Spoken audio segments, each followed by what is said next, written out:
Hello, everyone. Welcome to St. Matthew's Thoughts of the Week. So, I appreciate that approaching next week is half term, and having started as a full time student this September, for the first time in a while, I'm actually taking notice of half term because I feel that rest is really needed. And it got me thinking about the concept of rest. The power of rest is clear in the Bible. In the creation story in Genesis, God takes a day to rest. In Psalm 23, it says, "The Lord is my shepherd. He makes me lie down in green pastures. He leads me beside quiet waters. He refreshes my soul." It sounds very restful. Even Jesus retreated from his ministry and from talking to large crowds to recharge at times. I've recently been reading this book called Garden City, which is a reflection on the concept of rest and the Sabbath. I just want to read a small paragraph from it. This canvas of work and rest is just as vital to our humanness as food or water or sleep or oxygen. It's mandatory for survival, to say nothing of flourishing. I am not a machine. I can't work 7 days a week. I am a human.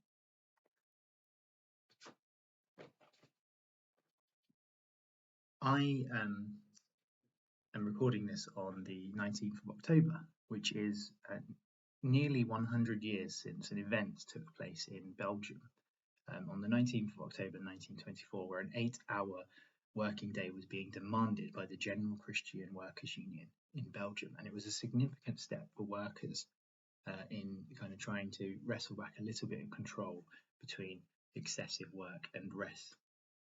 And so it was a significant moment in history for a chance to improve the volumes of rest that many workers were experiencing. And it's worth questioning, like, what does that mean in the UK today in 2022? At a time when workers' rights, pay and working conditions all seem to be up for debate and challenge, something is being questioned here. Now, we're in the middle of the largest railway strike since the 1980s, and not to really comment on that because it's not yet resolved and this video would just date so quickly. What is clear is that there is this collective breath and pause and thought that work is just not working for many of us.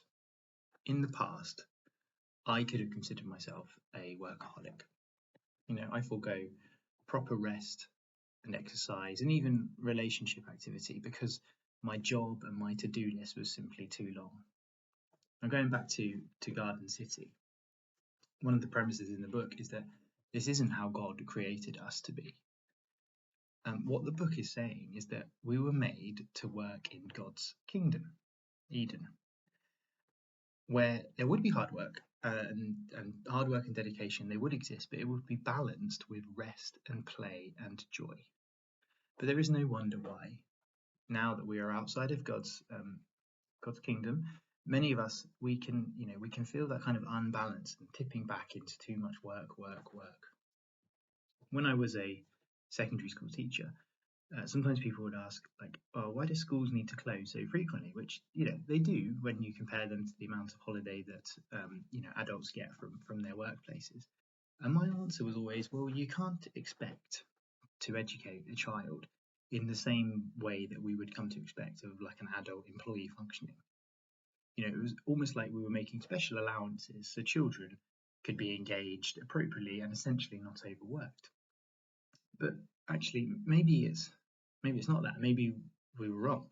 And actually, we aren't adjusting the norm for children, but we're adjusting the norm against adults in the wrong direction. This regular kind of collective break that is coming up, many call half term, it always feels right. It always feels needed, and it's like you're ready for it. So, regardless of whether you're a primary school child or a teenager studying A-levels, or if you're an adult working, this half term is probably needed.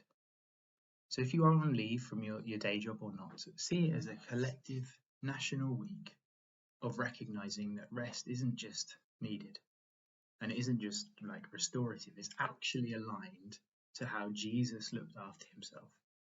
and I pray that you can feel some of that national collective half-term breath next week. Amen.